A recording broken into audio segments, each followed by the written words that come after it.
Assalamualaikum warahmatullahi wabarakatuh. Sebelumnya perkenalkan, nama saya Isna Esmi Aziz dengan nomor NPM 5200311041.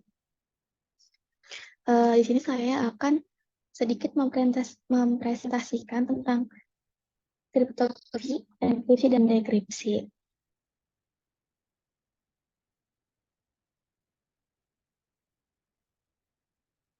Yang pertama itu ada terminologi.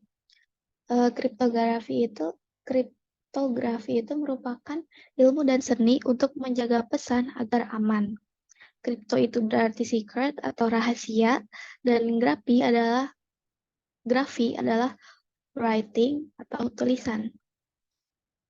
Para pelaku atau praktisi kriptografi disebut cryptographer. Kemudian ada algoritma kriptografi itu disebut chipper. Chipper itu persamaan matematik yang digunakan untuk proses enkripsi dan dekripsi. Kemudian ada kriptanalisis, yaitu seni dan ilmu untuk memecahkan ciphertext tanpa bantuan kunci, dan kriptanalis sebagai pelaku atau praktisi yang menjalankan kriptanalisis. Kemudian ada komponen kriptografi. Di sini ada 6 komponen. Yang pertama adalah plain text. Plain text itu berupa gambar, teks, maupun kode biner yang kemudian perlu diubah atau dikonversi menjadi sebuah format yang tidak bisa dibaca.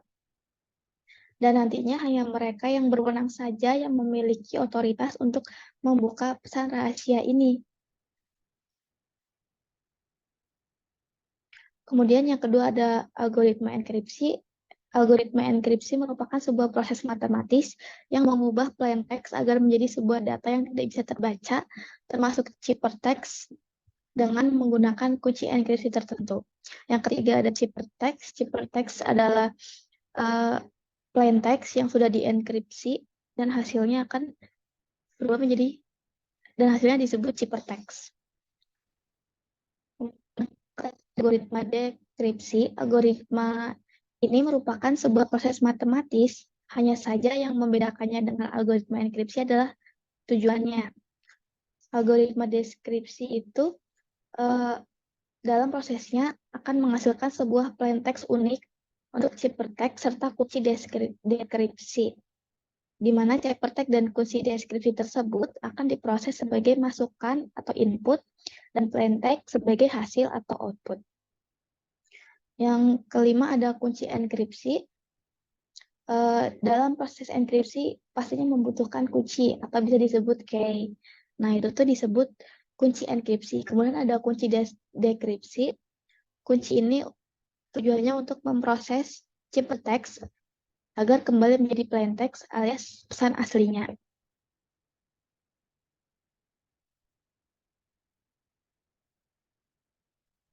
Kemudian ada algoritma kriptografi. Algoritma kriptografi itu ada dua, yaitu algoritma simetris dan algoritma asimetris. Algoritma simetris merupakan algoritma di mana kunci yang digunakan untuk proses enkripsi dan dekripsi adalah kunci yang sama. Algoritma ini itu sudah ada sejak lebih dari 4.000 tahun yang lalu. Bila pengirim pesan dengan menggunakan algoritma ini, si penerima harus diberitahu kunci dari pesan tersebut agar bisa mendeskripsikan pesan yang terkirim. Terus kemudian untuk algoritma asimetris, algoritma ini itu kunci yang digunakan untuk proses enkripsi dan dekripsi, kuncinya itu berbeda. Algoritma asimetris ini sering juga disebut dengan algoritma kunci publik. Dan yang sudah digunakan pada algoritma asimetri ini ada dua, yaitu kunci umum atau public key dan kunci rahasia atau private key. Kunci umum itu semua orang boleh tahu, namun untuk kunci rahasia atau private key hanya boleh diketahui oleh satu orang saja kuncinya. Kemudian ada konsep dasar kriptografi. Di sini ada 5 teknik dasar. Yang pertama ada substitusi, blocking, permutasi, ekspansi, dan pemampatan. Substitusi adalah jenis metode enkripsi di mana setiap satuan pada teks digantikan oleh teks tersandi dengan sistem yang teratur. Kemudian blocking, sistem enkripsi ini terkadang membagi plain text menjadi beberapa blok yang terdiri dari beberapa karakter, kemudian dienkripsikan secara independen. Untuk permutasi, teknik ini memindahkan atau merotasikan karakter dengan aturan tertentu. Ekspansi adalah metode sederhana untuk mengacak pesan dengan memelarkan pesan itu dengan aturan tertentu. Kemudian yang terakhir adalah pemampatan. Teknik ini itu mengurangi panjang pesan atau jumlah bloknya dengan cara lain untuk menyembunyikan isi pesan. Di kesempatan kali ini saya akan menjelaskan contoh teknik dari kriptografi yaitu substitusi. Ada dua contoh teknik yang biasa disebut Caesar-Cipper dan Fischer-Cipper. Untuk Caesar-Cipper sendiri, dia adalah teknik menggeser urutan huruf alfabet ke kiri atau ke kanan dengan jumlah geseran tertentu. Namun yang sering digunakan adalah pergeseran 3 huruf. Contohnya, seperti pada gambar yang saya tunjukkan. Misal ada huruf alfabet A, berarti untuk cipher teksnya, kita langkahi 3 huruf. Yang tadinya plain teksnya A, akan menjadi D. Kalau B akan menjadi E, C menjadi F, D menjadi G, dan seterusnya. Seperti contoh, plain text yaitu awasi Asterix dan temannya Belix. Nah, maka akan menjadi cipher teksnya akan menjadi DZDVL. Kenapa? Karena setiap huruf alfabet cipher teksnya harus melangkahi 3 huruf ke kanan.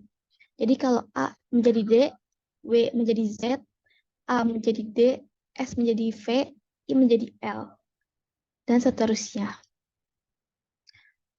Kemudian ada juga Caesar-Cipher yang huruf alfabetnya tuh digeser 1 huruf ke kanan. Contohnya A menjadi B, B menjadi C, D menjadi D, D menjadi E, dan seterusnya. Contohnya ada plain text Yogyakarta, maka Y akan menjadi Z karena melangkah 1 huruf. Y menjadi Z, O menjadi P, G menjadi H, Y menjadi Z, A menjadi B, K menjadi O, A menjadi E, L menjadi S, A menjadi B. Jadi ZPH, ZBL, BSUB. Itu adalah cipher teksnya yang sudah diacak. Nah, kemudian ada contoh soal dengan menggunakan teknik geser 3 huruf. Di sini ada plain text apa kabar. Maka cipher teksnya akan menjadi seperti ini. Karena ini menggunakan teknik geser 3 huruf, maka A menjadi D. A, B, C, D. Jadi D. Jadi hasilnya adalah A menjadi D, P menjadi S, A menjadi D, K menjadi N, A menjadi D, B menjadi E, A menjadi D, L menjadi U. Hasilnya jadi DSD, NDE, DU. Kemudian ada contoh soal dengan teknik geser 1 huruf. Contoh plain text-nya adalah erupsi Gunung Merapi. Karena ini menggunakan teknik geser 1 huruf, maka E menjadi F. Karena A, B, C, D, E, F. 1 huruf, jadi E menjadi F. Maka hasilnya adalah seperti ini. E menjadi F, R menjadi S, U menjadi V, P menjadi Q, S menjadi T, I menjadi C. Untuk gunung, G menjadi H, U menjadi V, N menjadi O, U menjadi V, L menjadi O, G menjadi H, dan Merapi, M menjadi N, E menjadi F, R menjadi S, A menjadi B, P menjadi Q, I menjadi J. Maka hasilnya jadi FSVQTJ, HVOVOH, and FSBQJ. Dan Vigener Chipper. Vigener Chipper itu menggunakan bujur sangkar Vigener untuk melakukan enkripsi. Setiap baris dalam bujur sangkar menyatakan huruf-huruf ciphertext yang diperoleh dengan Caesar Chipper. Nah, seperti ini adalah bujur sangkar Vigener.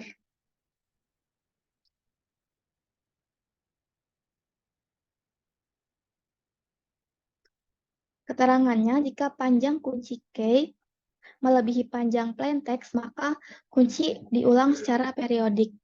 Nah, ada contoh bisa ular dengan kunci racun. Caranya, plaintext, huruf pertama pada plaintext yaitu B, kita lihat pada deretan huruf yang ada di atas gambar, yaitu plaintext dengan huruf alfabet besar. Nah, misal B, huruf B memiliki kunci yaitu racun. Huruf pertama racun yaitu R, maka B disejajarkan dengan kunci R. Kita cari plaintext dengan huruf B. Kemudian kita cari kunci yang sejajar dengan huruf R. Maka B yang sejajar dengan kunci R adalah S. Maka ciphertextnya adalah S. Kemudian huruf I. Huruf I yang sejajar dengan huruf A pada kunci, yaitu tetap I. Maka kita tulis I. Kemudian huruf S. Huruf S kita cari yang sejajar dengan huruf C, yaitu U. Maka kita tulis U. Kemudian huruf A yang sejajar dengan huruf U. Kita huruf U. Kemudian huruf U.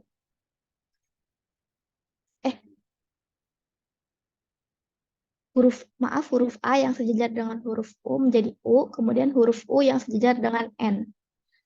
Huruf U yang sejajar dengan N, yaitu huruf H.